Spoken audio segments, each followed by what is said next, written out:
Okay, good evening. Ano yan? Wednesday medyo, no? So, ito yung shipment namin sa sa this week for the customized bags. Halos to kasi schedule kasi to, hindi to unahan eh. Like nito kay Peter,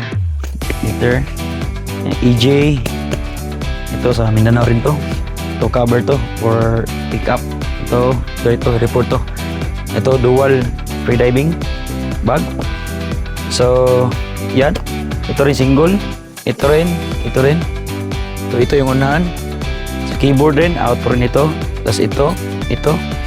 So, overall, ito po yung shipment namin until tomorrow. Tapos, continue na rin po rin sa Friday rin mga ship out. So, Saturday, so we will medyo relax na dito. Pero hindi namin i-auto kasi malit na kasi yung shop namin dito sa Cebu. So, don't forget to follow us on Facebook, TikTok, on YouTube. So, kung may babala kayo ng post, PM nyo lang yung Facebook. Okay? So, ingat lagi. God bless and magandang.